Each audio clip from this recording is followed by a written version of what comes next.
Estamos a 5 minutos de las 9 de la mañana. Es momento de darle la bienvenida al fiscal de homicidios, al doctor Carlos Negro, ante la noticia de la creación de una nueva fiscalía especializada en esa materia. Bienvenido. ¿Cómo anda, doctor? ¿Qué tal? ¿Cómo andan? ¿Bien? Bien, un gusto conversar con usted. Igualmente. ¿Se puede decir que estamos en una ola de violencia en el país? No. Estamos en los mismos registros que venimos teniendo hace años ya, lamentablemente. Pero no, suele pasar que, comentamos a veces con nuestros colegas, las otras dos fiscalías de homicidios, que yo venía teniendo buena suerte en los últimos turnos, tenía menos trabajo que ellos. Y uno trata de buscar la explicación por qué en 2 o 3 meses se mantenía esa tendencia donde los primeros 10 días del mes tenían menos homicidios que los restantes. Y el último turno viene a reafirmar que es una cuestión totalmente aleatoria, que es puro azar, y tuvimos la muestra que en el turno de los primeros días de este mes fue realmente muy sangriento, con más de un muerto por día. Eso que se menciona que los domingos, los fines de semana, hay mayor incidencia. No se puede hacer una estadística de... Se han hecho quizá algún día de la semana, puede ser el sábado, puede ser el domingo, que se registre una pequeña variación, pero en general no hay una tendencia tan definida ni de los días del mes ni de los días de la semana. ¿Qué es lo que se está detectando? Estamos con niveles prácticamente similares a los últimos gobiernos del Frente Amplio. Había habido un descenso y eso se había celebrado por parte de las actuales autoridades. Algo que se hablaba podía estar atravesado por la pandemia, la menor movilidad. ¿Es un hecho, por lo menos así lo están dando cuenta las cifras, los datos que se analizan? Los datos son duros y son claros. Los números de homicidios vienen estables o estabilizados, más allá de diferencias que no son demasiado importantes, que no son sensibles, trascienden esta administración sin duda y llegan a las administraciones anteriores que son del mismo partido político, la última década, 15 años. Decir. Entonces, claro, podemos hablar de los últimos 20 años, hay un crecimiento de estabilización en alza de los homicidios. ¿Y qué se detecta? ¿Ha habido algún cambio, modificación, más violencia, más saña al momento de asesinar a estas personas, mensajes que se pretenden dar? ¿Qué es lo que se analiza desde una fiscalía especializada en homicidios? Nosotros lo que vemos es la gran cantidad de homicidios que se registran en el marco de las luchas o peleas entre grupos o bandas familiares criminales. Eso es un fenómeno que viene en un crecimiento sostenido, que deriva en el microtráfico y todo lo que es lo que rodea el microtráfico en los barrios, es lo que determina fundamentalmente el ascenso en los niveles de violencia. Pero no es el único. También hay una gran cantidad de homicidios, lo verificamos en estos últimos días. Hay homicidios que se cometen no siempre en la dinámica de luchas de bandas y que también se están incrementando fruto también de los niveles de violencia y de la resolución de los conflictos por medios violentos, como parece que está lamentablemente siendo la norma, ¿no? ¿Se puede establecer ahí un perfil o una línea de esos homicidios que no formarían parte de los llamados ajustes de cuentas, entonces? Bueno, conflictos interpersonales que no siempre derivan del tráfico de drogas. El tema de la proliferación de armas en la sociedad civil es clave para también entender el aumento de la violencia y de los homicidios. La disponibilidad del arma de fuego determina muchas veces la ocurrencia o no de un homicidio. Y teniendo la cantidad de armas que tenemos en la población civil, es un poco natural que los niveles de violencia y de homicidios suban. Hace algunos días estuvo el exministro del Interior, Luis Alberto Heber, y daba cuenta que estábamos mejor. ¿En qué sentido? En que, bueno, las muertes o los homicidios como consecuencias de rapiñas habían descendido notoriamente. ¿Eso es algo que se percibe, por ejemplo, a nivel de la Fiscalía Especializada? Igual las cifras que manejó no eran tan acordes a las que señaló, porque él hablaba de 50 en los últimos años 2018-2019, que se había bajado a 10. Creo que hubo 23 el año pasado, si no me equivoco. No manejo esas cifras. Creo que hay una diferente incidencia de homicidios que tienen su causa en una rapiña. de unos años ahora puede ser que tengan una incidencia menor actualmente, pero tampoco sé si es porque disminuyeron ese tipo de homicidios o porque aumentaron los otros. Entonces hay que ver también un poco más con detalle esa lectura, hay que ver. No lo manejo. Ahí aparece también el concepto ese de muerte dudosa, ¿no? Que se señala que sí. No se computan homicidios, pero sí hay muchas muertes dudosas. ¿Qué rol juega Fiscalía en la calificación de muerte dudosa? ¿Le llega desde la policía esa carátula y no se investigan? ¿Cómo funciona eso? No. Cuando ocurre una muerte violenta y no se determina claramente la causa, el caso lo atiende, se lo deriva a las fiscalías de flagrancia. La Fiscalía de Flagrancia hace un primer análisis de la situación y si entiende que allí pudo haber ocurrido un homicidio, lo deriva a la Fiscalía de Homicidio. Vale decir, cuando nosotros agarramos ese tipo de muertes, que son violentas y que se presume pueden haber sido por un homicidio, ya tenemos un filtro anterior de un colega que determinó que eso no era una muerte tan dudosa, sino que podía haber un homicidio atrás. Entonces nosotros no tenemos tampoco la evidencia suficiente como para analizar el fenómeno porque trabajamos en general con homicidios. Yo siempre digo, en mi caso, en la Fiscalía de Homicidios, en la mía y en la de mis colegas, no hay muertes dudosas en términos significativos, son muy escasos los casos y generalmente van a terminar como muertes dudosas para siempre, porque incluso no hay una causa de la muerte, ni siquiera científica o médica. Pero son muy pocos los casos. Estos niveles de muerte dudosa que se hablan en los medios de comunicación, la Fiscalía de Homicidio no los percibe. Quizás un fiscal de flagrancia pueda tener una visión más completa. De todas formas, yo no he escuchado una explicación por fuera de aspectos políticos sobre este fenómeno. No la he escuchado. Y ahí es un fenómeno real, los datos lo dicen, claro, ¿no? Hay números que hay indican un salto de un año para el otro que no ha sido explicado desde ningún lado. Claro, ahí la víctima no se sabe de qué murió, pero viene con heridas en su cuerpo. Eso no son indicios de líneas de investigación, porque mi pregunta va en la línea de que muchas veces vienen acá colegas suyos de que están sobrepasados de trabajo, no hay suficientes instrumentos o tiempos necesarios para dedicar. Tiene que haber una ponderación obligatoria del trabajo y a veces no se puede trabajar en profundidad en cada uno de los casos que llegan. ¿Es esa la situación? No creo que la determinación de la muerte dudosa que ocurre de un año para el otro, creo que es 2019-2020, sea por la carga de trabajo de los fiscales. No. Por lo menos eso no es una explicación que yo haya escuchado ni que tenga ningún tipo de respaldo empírico. La creación de una nueva Fiscalía de Homicidios va a aliviar un poco el trabajo de algunos turnos en particular. Recién lo mencionaba, bueno, que en algunos días usted tuvo menos trabajo de sus colegas, pero las derivaciones, por ejemplo, también que los femicidios pasen a trabajarse aquí en esta Fiscalía especializada, ¿puede llevar de otra manera el trabajo a hacerlo mejor, esta decisión que se adopta desde la Fiscalía General? Sí, esto fue un reclamo de las propias Fiscalías de Homicidios, que considerábamos que los turnos decenales traían problemas hacia adentro y hacia afuera. Hacia adentro de la Fiscalía porque generaba que los colegas de flagrancia tuvieran que en los fines de semana atender casos de homicidio, lo cual era una sobrecarga de sus trabajo bastante importante, sobre todo en fines de semana que hay una gran cantidad de otro tipo de delitos que los colegas tienen a veces 10, 15 personas detenidas y encima ocurre un homicidio y le distorsiona todo el trabajo. Yo fui fiscal de flagrancia y me consta que eso es así. Y ese era un tema a solucionar. Pero fundamentalmente, y lo que le importa a la gente no es la problemática interna, sino que es hacia afuera. Permite a los fiscales de homicidios intervenir en los casos de homicidios desde el primer momento. Intervenir en el primer momento significa que la mayor cantidad de evidencias se reúnen en las primeras horas de una investigación. Y ahí es que los fiscales tenemos que estar, porque si no entramos a jugar con el partido que ya empezó. Y eso dificulta luego quizá la investigación en el futuro. siempre decimos, el tiempo que pasa es la verdad que huye. Bueno, las primeras horas, si huye la verdad, después no la agarramos más.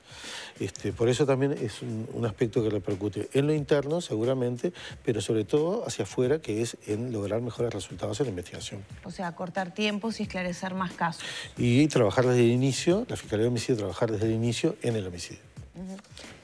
Le quiero preguntar por un caso que le tocó, ¿no?, que estaba a cargo suyo, que fue el del policía Alexis Meireles. Sí. ¿Qué se podría haber evitado en materia del trabajo que realiza la policía, en el patrullaje, en la prevención? Se habló mucho del chaleco antibalas, sí, si lo tenía, si no lo tenía, finalmente se comprobó que sí.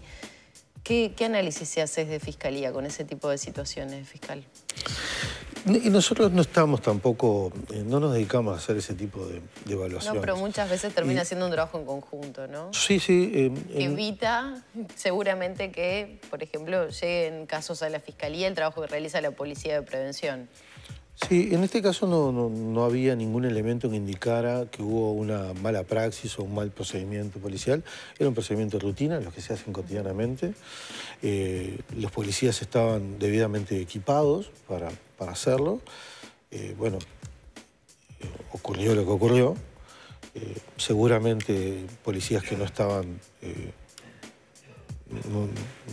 fueron sorprendidos por una bala que viene en una distancia bastante importante, por otra parte. Y bueno, no creo que la explicación esté por el lado del procedimiento policial, que no tuvo ninguna característica diferente a muchos que se hacen cotidianamente. Ahora, ¿estaban preparados los policías para hacer ese operativo? Sí, estaban debidamente armados, estaban debidamente uniformados y con las medidas de seguridad que tienen que tener los policías. A usted le ha manifestado y ha expresado que le sorprende que no haya habido otro tipo de ataques previamente al del homicidio de este policía. Las situaciones, las circunstancias de esos barrios, esos contextos en determinadas horas y con el trabajo y la presencia policial, ¿entiende puede desencadenar otro tipo de niveles de violencia? Y bueno, nosotros creo que acá mismo, en otra ocasión hablamos un poco del tema, la intervención policial en la noche siempre tiene riesgos muy grandes, tanto para la población, pues son funcionarios que están armados, pero también para los propios policías. Y desde la Fiscalía nosotros tenemos una especial sensibilidad por el tema policial, porque son en parte compañeros de trabajo, ¿no? Nosotros tenemos equipos que formamos junto con los policías. Y nuestro trato con los policías es cotidiano. Y uno va entendiendo los riesgos que implica la profesión policial. Una profesión que implica que la persona sale de su casa, sea la policía o el policía, sale de su casa y no sabe si va a volver. Y eso no nos pasa en general a los demás trabajadores. Entonces, esto genera en la Fiscalía una mayor sensibilidad en el tema. Por eso cuando hablábamos, aquí mismo quizá, sobre allanamientos nocturnos, poníamos el énfasis en la seguridad de los policías. No solamente de las personas que habitan las casas que eventualmente puedan ser allanadas, sino también en la seguridad de los policías. Y eso es un tema no menor que hay que tener en cuenta a la hora de legislar y sacar los apasionamientos políticos para ver un poco más lo que puede resultar de una ley. En aquel entonces evitó expresarse si estaba a favor o en contra. Sin embargo, todo de entender que no le parece que sea lo más adecuado para el contexto en el que vivimos. Bueno, sí, ¿Cómo se puede aplicar hoy en nuestro país? Sí, yo ya me había pronunciado sobre el tema en el año 2019. Porque también esta medida no es una novedad, ya había sido planteada en la administración anterior incluso. Y yo ya en aquel momento me había manifestado contrario por estos mismos argumentos. Yo no lo recordaba, voy a ser muy honesto, no lo recordaba hasta que un colega de ustedes me lo mostró y estaba publicado en la prensa la posición que yo había tomado. Por lo tanto, la reitero, creo que el allanamiento nocturno no tiene evidencia de que vaya a dar resultados positivos, su implementación, y tienen más riesgos que expectativas favorables. ¿Y qué mecanismo se podría utilizar, por lo menos para... Se habla mucho, ¿no?, por parte de quienes promueven esta iniciativa de allanamientos nocturnos, que de las 8 de la noche en adelante empieza a funcionar Boca, se cambia la dinámica del barrio, pero cuando sale el sol todo vuelve a ser como antes. ¿Qué herramientas o qué recursos se podrían aplicar para detectar escuchas, vigilancia nocturna? ¿Qué tipo de herramientas tiene la Fiscalía y la Policía para detectar ese tipo de situaciones? La dinámica de las bocas, digo, ya es conocida a nivel general por la proliferación del microtráfico, y difícilmente en las bocas vaya a haber cantidades de droga importantes. Ya los narcotraficantes tienen un know-how que les permite evadir ese tipo de controles policiales. Por eso digo, el permitir el allanamiento nocturno lo que implica es más un riesgo que un resultado positivo o efectivo como medida de investigación. La policía tiene otros. Estos operativos que se están haciendo en barrios, como este donde murió el policía Meireles, ¿son inadecuados o ponen en riesgo a la policía?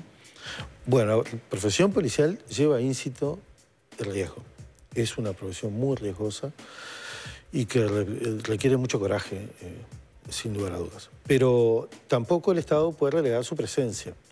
Y la presencia policial tiene que estar en todas las zonas de Montevideo, algunas más riesgosas que otras, lógicamente. Una cosa es presencia y otras cosas son esos operativos más de saturación. Bueno, pero en este caso no fue el caso, ¿no? En este caso fue un control de rutina, digamos, en presencia policial en la zona, por averiguación de un delito que se había cometido en horas cercanas al episodio. Por lo tanto, estaban en funciones de investigación rutinarias, digamos. No fue el caso de un operativo de saturación que es mucho más armado, con mucho más recursos y una presencia policial mucho más numerosa. No fue el caso. Negro, le quiero consultar por un tema que hoy, como seguramente lo incluí en una pregunta más amplia, no lo pudimos abordar bien. El tema de los femicidios que van a llegar a la nueva fiscalía. ¿Requieren de una adicional preparación, formación? ¿Hay algo en especial que tengan que hacer quienes se encarguen de este tipo de homicidios especialmente agravados? ¿Algún protocolo diferencial? Se habló mucho de la guía que llevaba adelante la unidad de víctimas. Sin lugar a dudas. Yo desconozco los motivos por el cual se va a hacer ese cambio.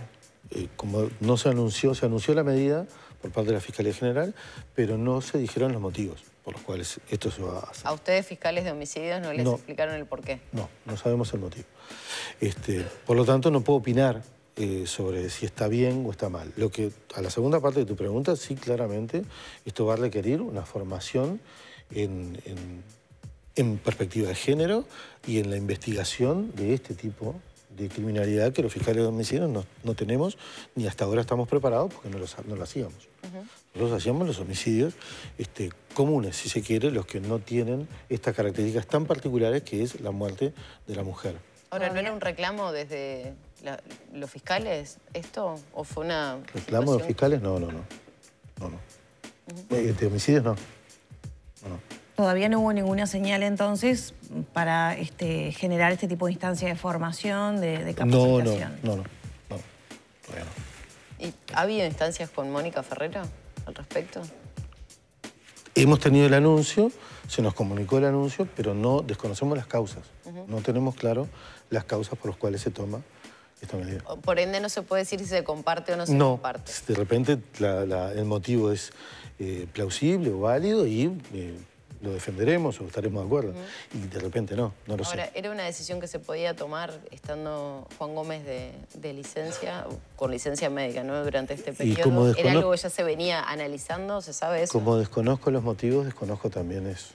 No lo sé. Quizás sí.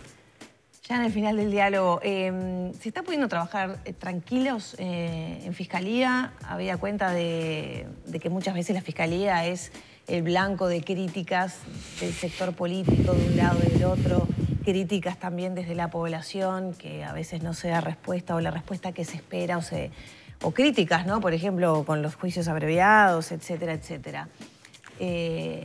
Las críticas son moneda corriente. Por ejemplo, desde su lugar. En un sistema procesal acusatorio como el que tiene el Uruguay desde 2017, ya sabíamos, los fiscales, la Fiscalía en general estaba preparándose para lo que iba a ser el cambio y estar un poco en el centro de la mira de la opinión pública. Dirigir las investigaciones iba a traer como resultado una gran cantidad de opiniones respecto de la Fiscalía. Son válidas. Bienvenidas sean, a los fiscales eso no nos tiene que interferir en nuestro trabajo.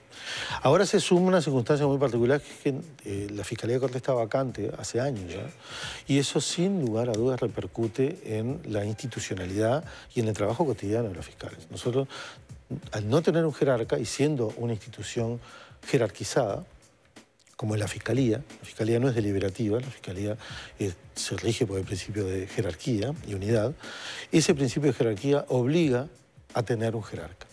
Y nosotros hace años que no contamos con un jerarca que tenga los votos necesarios y que lo legitimen su función. Eso debilita el trabajo cotidiano de los fiscales, porque no sentimos el respaldo que tenemos que tener cuando de repente hay opiniones que van más allá de una opinión técnica, de una opinión que se hace respecto al funcionamiento de la justicia, sino que va incluso hasta aspectos personales de los colegas. Entonces ahí es que uno ve cómo se resiente el trabajo y cómo se debilita toda una institución al ser blanco de críticas permanentes, algunas que no tienen ningún tipo de respaldo en lo que significa la opinión. Es simplemente un ataque a la Fiscalía por determinadas motivaciones que escapan a los fiscales y que realmente no nos interesan. Negro, no quiero dejar pasar declaraciones de un ex colega suyo, candidato actualmente, precandidato a la presidencia, que sostuvo que una niña de 12 años puede estar contentísima de tener relaciones. ¿Cómo lo toma un ex colega que, bueno, fue parte del sistema en todo esto? Mira, no voy a caer en la tentación de opinar porque siempre digo lo mismo. Yo no soy panelista ni penalista. No soy panelista porque no debato con mis colegas ni con abogados, ni con dirigentes políticos, ni con militantes políticos. A través de los medios no lo hago. Lo hago en privado, lo hago en ámbitos académicos o lo hago en la sede del juzgado en un litigio, pero no lo hago mediáticamente. Y no soy penalista porque no tengo ningún título que acredite, porque no existe en Uruguay, un título que acredite tal calidad. Por lo tanto, no me arrogo esa calidad, ni la de penalista ni la de panelista. No voy a caer en la tentación de opinar. ¿Pero puede estar cometiendo algún delito? Eventualmente, si eso así fuera, tiene fueros. ¿Tiene fueros? Tiene fueros. Bien. Doctor, muchas gracias por estos minutos. Bien.